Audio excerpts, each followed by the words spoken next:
एक चूहा सड़क के किनारे लगे दरख्त की जड़ में अपने बिल के बाहर बैठा हुआ था। वो रोज गाड़ियों की आमद और रफ्त देखा करता, इसका भी दिल चाहता था कि बस की सैर करे। अचानक एक बस इसके सामने आकर रुकी। उसने देखा एक औरत और मर्द बस में सवार होने के लिए आगे बढ़ रहे हैं। औरत ने लंबा कोट पहन रखा था। चूहे के जहन में झट एक तरकीब आई। वो औरत के कोट पर आहिस्ता से चढ़ने लगा। औरत मर्द बस में चढ़ने की जल्दी में थे। उनको चूहे की कारगुजारी का इल्म न हुआ और वो बड़े इत्मीनान से कोट की जेब में बैठकर उनके साथ बस के अंदर पहुंच गया। ड्राइवर ने कहा, अपना अपना किराया इस संदूकची में डाल दे। चूहे ने देखा कि पहले मर्द ने और फिर औरत ने कुछ पैसे संदूकची में डाल दिए। वो सोचने लगा कि ये किराया क्या बिला है, जारी है। चूहा ड्राइवर के पांव के पास जा खड़ा हुआ और कई दफा कोशिश की कि इससे कुछ कह सके। उसने ड्राइवर को अपनी तरफ मुतवज्जे भी किया, लेकिन वो बस चलाता रहा। चूहे ने सोचा, ये तो सुनता ही नहीं, क्यों ना उसकी टांगों पर चढ़कर घुटने पर चढ़ जाऊं तो फिर मेरी बात सुनेगा।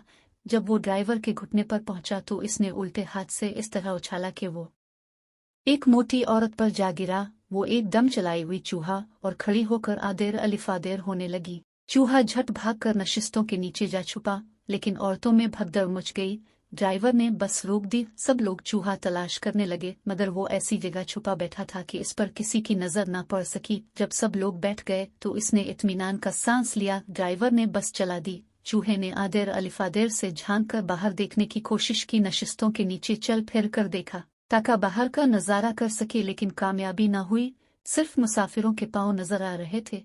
इतने में उन्हें एक चमकीली सलाख नजर आई जो बस के अंदर छत तक लगी हुई थी। इसके सहारे वो छत पर चढ़ गया। छत पर बैठकर चूहे को बाहर की हर चीज दिखाई देने लगी। दफतना बस एक मोड़ पर मुड़ी जिससे धचका लगा। चूहा खुद को लुढ़कने से ना बचा सका और घंटी की जंजीर पर आ गिरा। घंटी बजनी शुरू हो गई। ड्राइवर ने ख्याल किया, कोई मुसाफिर आ तुरना चाहता है।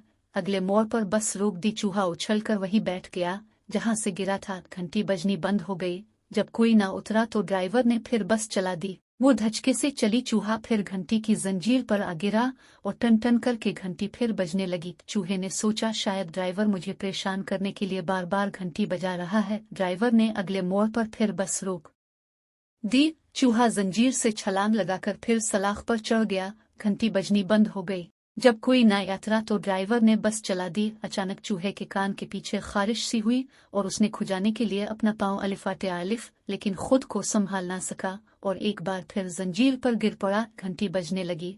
उसने ख्याल किया, ये भी अजीब बस है। ड्राइवर ने फिर मोड़ पर बस रोकी, लेकिन कोई ना यात्रा। चूहा दिल में कहने लगा, बड़ी सुस्त रफ्तार बस है, इससे ज्यादा तेज तो मैं पैदल चल सकता हूँ। अगले मोड़ पर आकर जाऊंगा। चुनांचे जब ड्राइवर ने अगले मोड़ पर बस रोकी तो वो चमकती हुई सलाख से नीचे उतर आया और पिछले दरवाजे से छलांग लगाकर बाहर निकल गया। नीचे उतरकर चूहे ने ड्राइवर का शुक्रिया अदा किया कि उसने इसे मुफ्त में बस की सैर करा दी, लेकिन ड्राइवर ने कुछ भी ना सुना और बस चल पड़ी। आइंदा के लिए चूहे ने बस में सफर करने से तौबा कर ली।